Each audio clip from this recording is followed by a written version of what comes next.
day we're going to the Fondo. We got up at 4:30. We went to bed at like 8:30, 9 o'clock. Pretty impressed with ourselves about that. We had some breakfast, and we're on our way.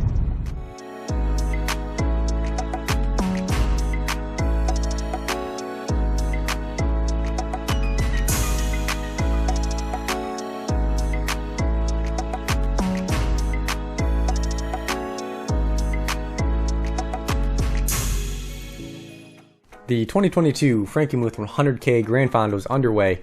We started at 8 o'clock this morning, and we are rolling out pretty quick, over 200 watts. We're getting a vehicle escort here to get through the first couple of turns.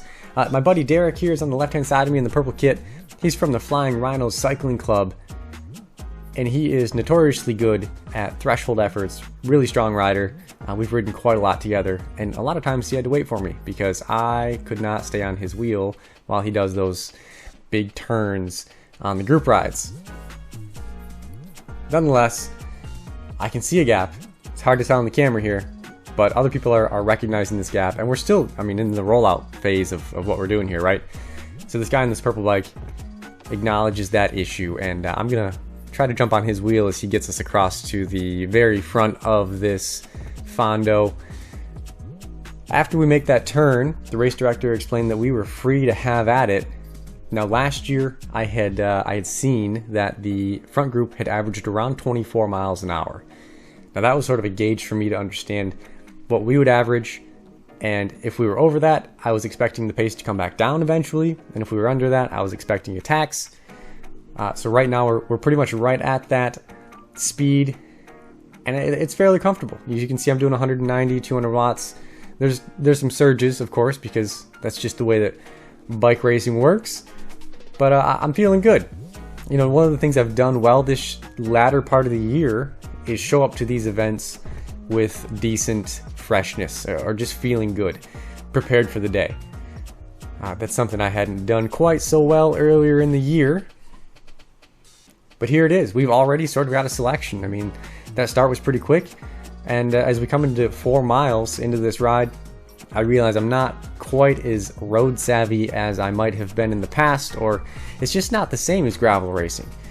So I get swarmed here because I was not on that wheel in front of me like I should have been. So I lose 5-6 spots, and it's not a huge deal, but the concern would be that if there was a split, I'm going to be on the wrong side of it now, and even further back on the wrong side of it if it were in front of me. So everyone slows down. I grab my bottle to have a drink, and then there's a turn, so I just put it in my teeth, right? And then they told us about that little bump there. I still haven't had a drink, and then the group is just getting away from me. They're sprinting away, so I throw my bottle back in this cage, and then I do a sprint as well to get back up to these riders in front of me. Just a lot of things you got to keep in mind while you're riding out here, such as wildlife, right? So this squirrel drops from this tree on the right hand side, and he is booking it across this road. Look at this guy. That's commitment. He's going no matter what. Wow. Okay. He actually went right between my front and rear wheel. That was very impressive. I didn't want to run over a squirrel because that's sad for the squirrel and potentially sad for me. 20 miles an hour, it's like hitting a rock. Anyways, we continue on, and this gives you sort of a look at what the group looks like. Now there's a few riders behind me as well, but the whole group's probably about 30 riders strong, something like that. And I want to get onto these wheels. I need to get closer to get the good draft, but I'm doing over 400 watts here. I just can't get there. They're riding really hard, and I'd be curious to know just how hard the people on the front are going if I'm going this hard in the back. We jump forward to 11 miles in, and we were being safe as a group, slowing down, looking for cars. Now the front of this group was able to make it before the cars were coming, but us guys on the back were like, nope, we were not taking that risk. So we actually stop. There's about 5 or 6 of us, and this sort of bummed me out because I'm like, this is it, right? Like, that group's gone. Like, they're going to attack right away from us. But to my surprise, they actually neutralized and let us catch back up. Now, don't get me wrong, we have to do an effort here, and we have to ride well over 20 miles an hour to get back on. But this guy in the white is a legend. He does a hero effort and pulls me back. But I thought it was really, really respectful that the group in the front understood that cars were not in our control, and they let us get back on. Now, if they dropped us, you know, naturally, they weren't slowing down. We're back. We did it. And as soon as we get back on, the group is notified and they are back on the gas. So right back into the effort. I do want to point out that the organizers have changed this course from years past. It used to go through a town called Vassar. And now it's all pretty much back roads. You do go through one town center of a very small town called Fairgrove, which we'll address later. But it's really nice that it no longer goes through any busy city centers.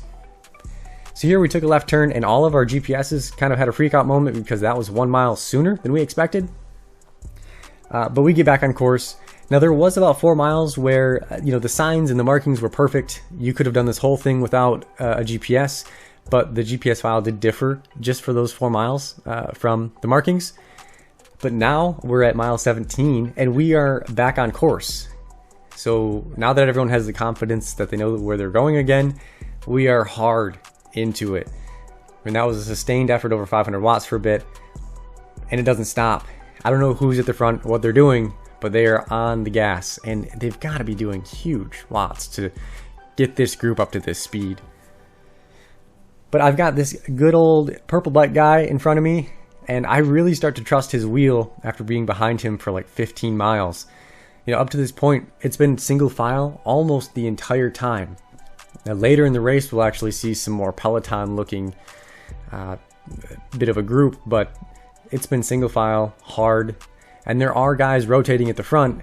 I never get close enough to that, at least not up to this point, to see that, but that is happening, and that's why this is so fast. 20 miles in, there's a little hill before a town called Wajimega, and that's kind of the most notable elevation on the course. I mean, it's a really flat course, over 62 miles. I think there's less than 1,000 feet of elevation gain. So I expected this to be a point where people push the pace. We still got Derek here in the race with us. I have a little chat with him, but I'm ready for this.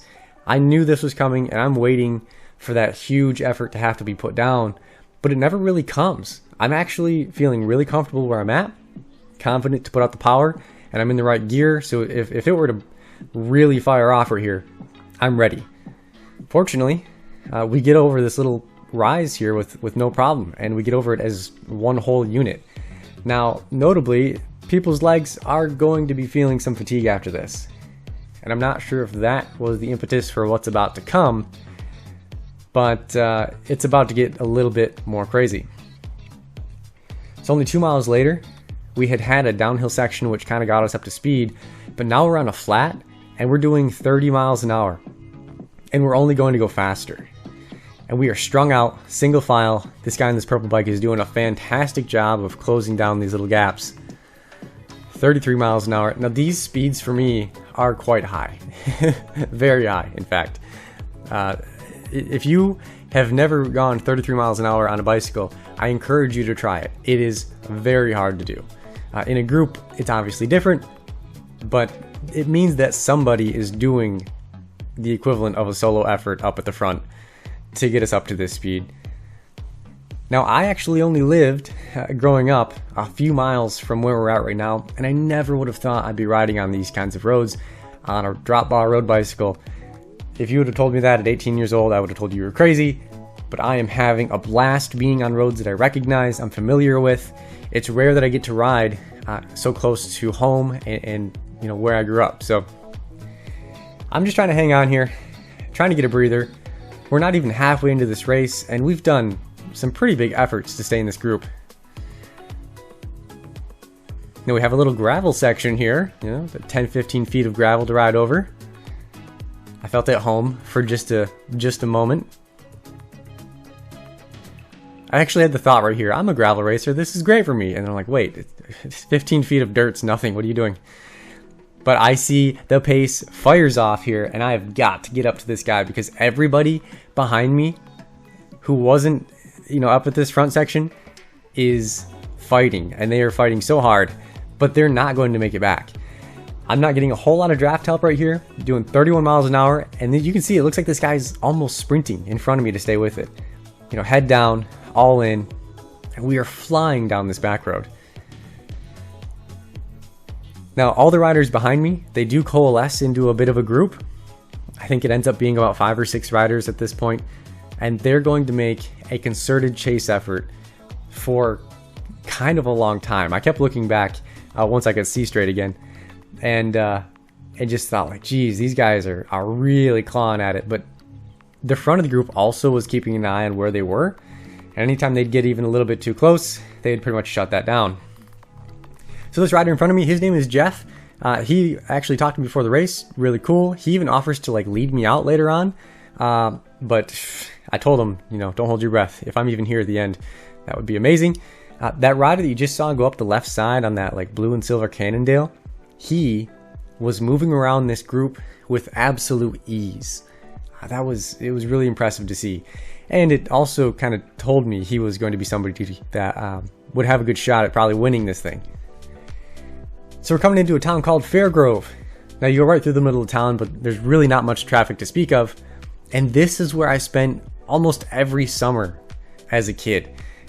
So it was really sort of nostalgic and sentimental to come through this town on a bike. The thing that I love to do now in the place that I used to spend so much of my time. Now I actually rode bikes a lot here, but they were like, you know, BMX bikes or single speeds, whatever. Mulberry Park on the left-hand side, that's where an aid station was, but it's also where like the Bean Festival happens in Fairgrove. You know, I spend hours at that park. I mean, probably days worth of time at that park. So it's super cool to do this, to come through here. Really took me back, and made this race even more special. That's GoPro footage. Should be good. Sweet. Yeah, I'm just excited to be in this strong group, man. Hey, go get your nose in the wind. Yeah, I don't know about that. I can already feel it. So I was pretty tired at this point, but that guy was just talking to me about, you know, go get your nose in the wind. And I've never been in a front group this far into a race. So that kind of like, it motivated me to try. So right here, I'm moving forward for the very first time in this entire event. Trying to move forward, trying to put in some power to get somewhere up near the front of this group. Because he's right, I'm here, why not go see what the front feels like? Why not go play and see what I can do? Now, again, like I said, my legs are getting tired and I'm feeling the very first inclination of maybe fatigue, maybe what you could call cramping, but I've still got power, I'm still here. Also, sweet bike on the left, love those orange accented wheels, awesome. So here it is, right? What that guy said to me motivated me to get up here, and I'm third wheel right now. Third wheel on the front of an event for the very first time in my life. This is why I started bike racing, to be at this point in a race, to feel what this feels like, and it's amazing. I love it. Now, I thought if we just rotated through, I would get a chance to be on the front, but that doesn't really happen, right? There's other things at play here. The guy with the sweet bike's back. But I'm gonna try again. I just want to be that front wheel at some point in this race. So I'm on this guy's wheel, and here it is. 40 miles into a 100K Grand Fondo, find myself on the front. Now, this is special to me, obviously because it's never happened before, and honestly, job done for the day. I'm happy, but there's still 20 miles to go. I get swarmed, and my legs are wanting to fall off because just being up there for that period of time was very difficult. Here again is the rider in the silver and blue Cannondale, just moving around as he freely would like to. Now I was just trying to stick with the wheels in front of me, and if I got to the front again, that would be awesome. But what actually ends up happening here is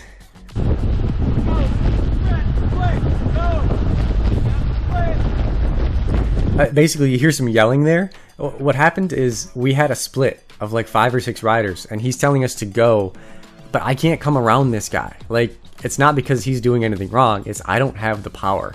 I mean, ideally I would have came around him and we would have started working together, but I just didn't have it.